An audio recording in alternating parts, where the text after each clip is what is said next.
ഈശോ മിശിഹായ്ക്ക് സ്തുതിയായിരിക്കട്ടെ. ഇപ്പോഴും എപ്പോഴും സ്തുതിയായിരിക്കട്ടെ. പ്രിയപ്പെട്ടവരെ, നമ്മൾ പഠിച്ചുകൊണ്ടിരിക്കുന്നത് ഈശോയുടെ പ്രബോധനങ്ങളെക്കുറിച്ചാണ്. മോശ വഴി ദൈവം കൽപ്പനകൾ നൽകിയത് പഴയ ഇസ്രായേൽ ജനത്തിനാണ്. പുതിയ ഇസ്രായേൽ ജനമായ നമുക്ക് ഈശോയുടെ പ്രബോധനങ്ങളെക്കുറിച്ച് ആഴത്തിൽ മനസ്സിലാക്കുവാൻ കഴിഞ്ഞ നാളുകളിലെല്ലാം ശ്രമിച്ചിട്ടുണ്ട്. ഇന്ന് നമ്മൾ കാണാൻ പോകുന്നത് തിരുസഭാ മക്കളായ നാം നമ്മുടെ ക്രൈസ്തവ ജീവിതത്തെ കൂടുതൽ ആഴത്തിലേക്ക് നയിക്കുവാൻ പാലിക്കേണ്ട തിരുസഭ നമ്മളോട് ചെയ്യണമെന്നാവശ്യപ്പെടുന്ന കൽപ്പനകളെക്കുറിച്ചാണ്. സഭയുടെ നിയമങ്ങൾ പൂർണ്ണമായും എല്ലാവരും പാലിക്കേണ്ടതാണ്. തിരുസഭയുടെ കൽപ്പനകൾ കാലഘട്ടത്തിൻ്റെ വളർച്ചയ്ക്കനുസരിച്ച് വളർന്നു വന്നവയാണ്. സഭയുടെ നിയമങ്ങൾ കൃത്യമായിട്ട് വ്യാഖ്യാനിക്കുവാനും പ്രബോധിപ്പിക്കുവാനും പഠിപ്പിക്കുവാനും ഒക്കെ ഈശോ ഏൽപ്പിച്ചിരിക്കുന്നത് സഭേനെയാണ്. ദൈവകൽപ്പനകളെ സ്വീകരിക്കുവാനും ജീവിതത്തിൽ പാലിക്കുവാനും നമുക്കെല്ലാം പരിശ്രമിക്കാം. 7ാം ക്ലാസ്സിൽ പഠിക്കുന്ന നാം തിരുസഭാ കൽപ്പനകളെക്കുറിച്ച് നല്ല രീതിയിൽ മനസ്സിലാക്കണം. അത് നമ്മുടെ ക്രൈസ്തവ ജീവിതത്തെ കൂടുതൽ മനോഹരമാക്കുവാൻ സഹായിക്കും. സഭാമാതാവ് നൽകുന്ന നിർദ്ദേശങ്ങളാണ്, ഉപദേശങ്ങളായിട്ട് വേണം നമുക്ക് ആ കൽപ്പനകളെ കാണുവാൻ. സ്വർഗത്തിൽ പോകുവാൻ, നിത്യരക്ഷ കൈവരിക്കുവാൻ കൂദാശ സ്വീകരണവും ദൈവാരാധനയും കൽപ്പനകളുടെ പാലനവും എല്ലാം ആവശ്യമാണ്. അപ്പോൾ നമുക്ക് നല്ല രീതിയിൽ തിരുസഭയുടെ കൽപ്പനകളെക്കുറിച്ച് മനസ്സിലാക്കുവാൻ ശ്രമിക്കാം. തിരുസഭ കൽപ്പനകൾ 5 അതിൽ ഇന്നത്തെ ക്ലാസ്സിൽ നമുക്ക് ആദ്യത്തെ 3 തിരുസഭയുടെ കൽപ്പനകൾ കാണാം. ഒന്നാമത്തെ കൽപ്പന, ഞായറാഴ്ചകളിലും കടമുള്ള തിരുനാളുകളിലും വിശുദ്ധ കുർബാനയിൽ പങ്കുകൊള്ളണം. ആ ദിവസങ്ങൾ വിശുദ്ധമായി ആചരിക്കുന്നതിന് തടസ്സമാകുന്ന ജോലികൾ ചെയ്യരുത്. നമുക്കെല്ലാം അറിയാം, ഞായറാഴ്ചയിൽ ഇടവക ദേവാലയത്തിൽ ഇടവകയിലുള്ള ജനം മുഴുവൻ ഒന്നു ചേർന്ന് കാർമ്മികൻ്റെ നേതൃത്വത്തിൽ ദൈവാരാധനയിൽ പങ്കെടുക്കുകയാണ്. ഞായറാഴ്ച വിശുദ്ധമായിട്ട് ആചരിക്കേണ്ടതാണ്. ഈ തിരുസഭയുടെ കൽപ്പന നമ്മളെ ഓർമ്മിപ്പിക്കുന്നത് ദൈവത്തെ ആരാധിക്കുവാൻ സമയം കണ്ടെത്തണം. തിരക്കേറിയ ഈ ജീവിതത്തിൽ വിശുദ്ധ ബലിയെ, വിശുദ്ധ കുർബാനയെ അവഗണിക്കുവാൻ ഒരിക്കലും ശ്രമിക്കരുത് എന്ന് സ്നേഹത്തോടെ തിരുസഭാ മാതാവ് നമ്മെ ഓർമ്മിപ്പിക്കുകയാണ്. നമുക്കറിയാം, ഞായറാഴ്ചകളിൽ പലപ്പോഴും പല തിരക്കുകളാണ് എന്നും പറഞ്ഞ് വിശുദ്ധ കുർബാനയിൽ പങ്കെടുക്കാതെ പോകുന്ന ആളുകളെ കണ്ടിട്ടുണ്ട്. എന്നാൽ സഭ നമ്മളോട് പറയുകയാണ്, ഞായറാഴ്ചകളിൽ എത്രമാത്രം തിരക്കുണ്ടെങ്കിലും വിശുദ്ധ കുർബാനയിൽ മുഴുവൻ പങ്കെടുക്കണം. വിശുദ്ധ കുർബാനയിൽ നിന്നാണ് വിശുദ്ധ ജീവിതം നയിക്കുവാനുള്ള ശക്തി നമുക്ക് ലഭിക്കുന്നത്. ഒരു ക്രൈസ്തവനെ സംബന്ധിച്ച് വിശുദ്ധ കുർബാനയിൽ പങ്കുകൊള്ളുന്നതും വിശുദ്ധ കുർബാന സ്വീകരിക്കുന്നതും വളരെ വലിയ അനുഗ്രഹമാണ്. അപ്പോൾ ആ ഞായറാഴ്ച നമുക്ക് വളരെ വിശുദ്ധമായിട്ട് ആചരിക്കുവാൻ ശ്രമിക്കാം. നമുക്കിത് തീരുമാനിക്കാം, എത്ര തിരക്കുണ്ടെങ്കിലും ഞായറാഴ്ച വിശുദ്ധ കുർബാനയിൽ പങ്കെടുക്കും. അത് സഭ നൽകുന്ന ഒരു കൽപ്പനയാണ്. നമ്മളെല്ലാവരും നല്ല മനസ്സോടുകൂടി അനുസരിക്കേണ്ടതാണ്. സാധിക്കുമെങ്കിൽ ഇടവക ദേവാലയത്തിൽ തന്നെ വിശുദ്ധ ബലിയിൽ പങ്കെടുക്കുന്നതാണ് ഏറ്റവും ഉചിതം. ഞായറാഴ്ചകൾ പോലെ തന്നെയാണ് വിശുദ്ധരുടെ അല്ലെങ്കിൽ കടമുള്ള ഞായറാഴ്ച തിരുനാളുകളിലും പങ്കെടുക്കുന്നത്. ഓരോ തിരുനാളുകളും പങ്കെടുക്കുമ്പോൾ ഒരു ക്രൈസ്തവ ജീവിതത്തിൻ്റെ ആഴങ്ങളിലേക്ക് ഇറങ്ങിച്ചെല്ലുവാൻ ഓരോ വിശുദ്ധമായിട്ടുള്ള ജീവിതം നമ്മുടെ മുമ്പിൽ കാണിച്ചു തരികയാണ്. ഓരോ വിശുദ്ധരുടെയും തിരുനാളുകൾ ആചരിക്കുമ്പോൾ ആ വിശുദ്ധരുടെ ജീവിതം നമ്മുടെ ഹൃദയത്തിൽ സൂക്ഷിക്കുക നല്ല കാര്യമാണ്. ഈ ഭൂമിയിൽ ജീവിച്ചപ്പോൾ അവർ ഏതെല്ലാം രീതിയിലാണ്, ഏതെല്ലാം സഹനങ്ങളിലൂടെയാണ്, എങ്ങനെയാണ് ക്രൈസ്തവ ജീവിതത്തെ വിശുദ്ധിയിൽ നയിച്ചത് എന്നൊക്കെ ചിന്തിക്കുവാൻ ഓരോ തിരുനാളുകളും നമ്മളെ സഹായിക്കട്ടെ. ആ ദിവസങ്ങളിൽ വിശുദ്ധമായി ആചരിക്കുന്നതിന് തടസ്സമാകുന്ന ജോലികൾ ചെയ്യരുത്.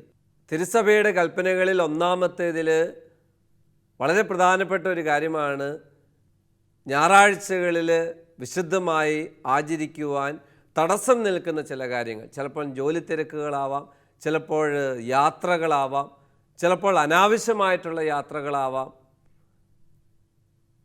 ഞായറാഴ്ച വിശുദ്ധമായിട്ട് ആചരിക്കേണ്ടതാണ് എന്നുള്ള ഉത്തമ ബോധ്യത്തിൽ നമുക്ക് പെരുമാറാം. കുട്ടികളായ നമുക്ക് ഞായറാഴ്ചകളിൽ വിശുദ്ധ കുർബാനയിൽ പങ്കെടുത്ത് വിശ്വാസ പരിശീലനം നേടി നല്ല ക്രൈസ്തവ ജീവിതം നയിക്കുവാൻ തീരുമാനമെടുക്കാം. ട്യൂഷന് പോകണം, അമ്മ വീട്ടിൽ അല്ലെങ്കിൽ യാത്രയ്ക്ക് പോകണം, ടൂറ് പോകണം, ക്ലബ്ബ് മീറ്റിംഗ് പോകണം എന്നൊക്കെ പറയുമ്പോൾ നിങ്ങൾ ഉറച്ചു പറയണം, ഞായറാഴ്ച വിശുദ്ധ കുർബാനയും വിശ്വാസ പരിശീലനവും ഒക്കെ കഴിഞ്ഞിട്ട് മതി ബാക്കിയുള്ള കാര്യങ്ങൾ. അത് നമ്മുടെ നല്ല ജീവിതത്തിന് സഹായിക്കും. തിരുസഭാ കൽപ്പനകളിൽ രണ്ടാമത്തേത് നമുക്ക് ചിന്തിക്കാം. ആണ്ടിലൊരിക്കലെങ്കിലും അനുരഞ്ജന കുദാശ സ്വീകരിക്കുകയും പെസഹ കാലത്ത് വിശുദ്ധ കുർബാന കൈക്കൊള്ളുകയും വേണം. കൂദാശ സ്വീകരണം നമ്മുടെ വിശുദ്ധമായ ജീവിതത്തിന് സഹായകമാണ്. സഭ നമ്മളോട് പറയുകയാണ്, ആണ്ടിലൊരിക്കലെങ്കിലും കുമ്പസാരിക്കണം എന്ന്. അതിൻ്റെ അർത്ഥം വർഷത്തിൽ ഒരിക്കൽ മാത്രം കുമ്പസാരിക്കണമെന്നല്ല. പാപം ചെയ്യുക മാനുഷികമാണ്. പാപം ചെയ്താൽ ഉടൻ തന്നെ പശ്ചാത്തപിച്ച് ഈശോയോട് അടുക്കുക, ഈശോയോട് ചേർന്നിരിക്കുക, അതിന് സഹായിക്കുന്ന കൂദാശയാണ് കുമ്പസാരം, അനുരഞ്ജന കൂദാശ. സാധിക്കുമെങ്കിൽ 2 ആഴ്ച കൂടുമ്പോൾ കുമ്പസാരിക്കണം എന്ന് തന്നെയാണ് സഭ ആഗ്രഹിക്കുന്നത്. എന്നാൽ ആരോഗ്യ കാരണങ്ങളാലോ മറ്റ് ഒഴിവാക്കാൻ പറ്റാത്ത ചില കാര്യങ്ങളാലോ ചിലവർക്ക് 2 ആഴ്ചയിലോ അല്ലെങ്കിൽ ഒരു നീണ്ട ഇടവേളയൊക്കെ ആവശ്യം വന്നാൽ ഒരു ക്രൈസ്തവൻ എന്ന നിലയിൽ, സഭാമക്കളെന്ന നിലയിൽ വർഷത്തിൽ ഒരിക്കലെങ്കിലും, കാരണം അത് നമ്മുടെ ക്രൈസ്തവ ജീവിതത്തിന് അത്യന്താപേക്ഷിതമാണ്. അത് പ്രത്യേകമായിട്ട് നോമ്പുകാലത്താണ് സഭ ആഗ്രഹിക്കുന്നത്. കാരണം ആ കാലഘട്ടത്തിൽ പരിചിന്തനത്തിൻ്റെയും ഈശോയുടെ പീഡാനുഭവത്തിൻ്റെയും കുരിശുമരണത്തിൻ്റെയും എല്ലാം ഓർമ്മകൾ ഓരോ ക്രൈസ്തവൻ്റെയും ഹൃദയത്തിലൂടെ പോകുന്ന സമയമാണ്. പ്രിയപ്പെട്ട കുട്ടികളെ, നിങ്ങളെല്ലാം ആദ്യ കുർബാന സ്വീകരിച്ച് വളരെ വിശുദ്ധമായിട്ടുള്ള ജീവിതം നയിക്കുന്നവരാണ്. ചെറുതായിക്കോട്ടെ, ഈശോയ്ക്ക് ഇഷ്ടമില്ലാത്ത കാര്യങ്ങൾ ചെയ്യുമ്പോൾ പശ്ചാത്തപിച്ച് അനുരഞ്ജന കൂദാശ സ്വീകരിച്ച് വിശുദ്ധിയിൽ തുടരുവാൻ നമുക്ക് പരിശ്രമിക്കാം.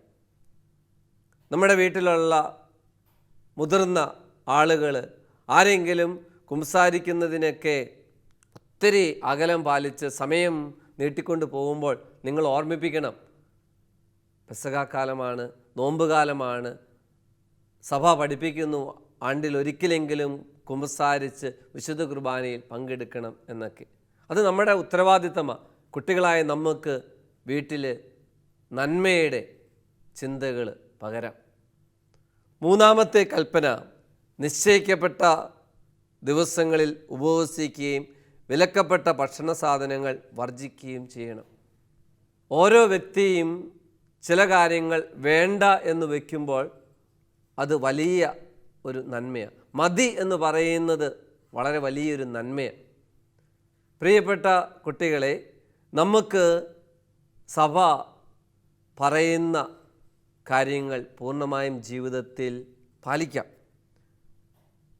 വിഭൂതി തിരുനാളായിക്കോട്ടെ, ദുഃഖവെള്ളിയാഴ്ചയായിക്കോട്ടെ, ഒരു നേരം നിൽക്കണം, ഇന്ന കാര്യങ്ങൾ ചെയ്യരുത്, ഇന്ന കാര്യങ്ങൾ ചെയ്യണം എന്നൊക്കെ പറയുമ്പോൾ നമുക്ക് കൃത്യതയോടെ ആ കാര്യങ്ങൾ ചെയ്യുവാൻ പരിശ്രമിക്കാം. അതുകൊണ്ടാണ് നിശ്ചയിക്കപ്പെട്ട ദിവസങ്ങളിൽ ഉപവസിക്കുകയും വിലക്കപ്പെട്ട ഭക്ഷണ സാധനങ്ങൾ വർജിക്കുകയും ചെയ്യുക. നമുക്ക് ഏറ്റവും ഇഷ്ടമുള്ളതിനെ വേണ്ട എന്ന് വെക്കുമ്പോൾ അതിന് വലിയൊരു പുണ്യമാണ്. അതൊരു പക്ഷേ മാംസ വസ്തുക്കളാവാം, ചിലപ്പോൾ ഐസ്ക്രീം ആവാം, ഇപ്പോഴത്തെ സാഹചര്യത്തിൽ പറഞ്ഞാൽ മൊബൈൽ ഫോണിൻ്റെ ഉപയോഗമാവാം. നമുക്ക് എന്താണ് ഏറ്റവും ഇഷ്ടം അത് വേണ്ടാന്ന് വെക്കുമ്പോൾ അത് വളരെ വിശുദ്ധമായിട്ടുള്ളൊരു ജീവിതത്തിന് സഹായിക്കും. പ്രിയപ്പെട്ട കുട്ടികളെ, നമുക്ക് പ്രാർത്ഥിക്കാം. ഇന്ന് നമ്മൾ കണ്ടത് തിരുസഭയുടെ കൽപ്പനകളിൽ ആദ്യത്തെ 3 എണ്ണമാണ്. ആ കൽപ്പനകൾ നമ്മുടെ മനസ്സിലേക്ക് കൊണ്ടുവരാം. ബുക്കിലൊക്കെ എഴുതി വെക്കണം. പാഠപുസ്തകത്തിലേത് നിങ്ങൾ വായിക്കണം. വീട്ടിലുള്ളവരെ പറഞ്ഞു കേൾപ്പിക്കണം. ഞായറാഴ്ച ആചരണത്തെക്കുറിച്ച് സഭ പഠിപ്പിക്കുന്നത് ബാക്കിയുള്ളവർക്ക് പറഞ്ഞു കൊടുക്കണം. വിലക്കപ്പെട്ട ഭക്ഷണ സാധനങ്ങൾ അല്ലെങ്കിൽ ഉപവസിക്കേണ്ട സമയത്ത് ഉപവസിക്കണം. ഈ കാര്യങ്ങളെല്ലാം നമുക്ക് വീട്ടിൽ നല്ല രീതിയിൽ സംസാരിക്കാം, പറഞ്ഞു കൊടുക്കാം. നമുക്ക് പ്രാർത്ഥിക്കാം. നല്ല ദൈവമേ, ഞങ്ങളുടെ നന്മയ്ക്കായി തിരുസഭ നൽകുന്ന കൽപ്പനകളുടെ യഥാർത്ഥ ചൈതന്യം മനസ്സിലാക്കി അവയനുസരിച്ച് ജീവിക്കുവാൻ ഞങ്ങളെ സഹായിക്കണമേ. ഈശോ മിശിഹായിക്ക് സ്തുതിയായിരിക്കട്ടെ.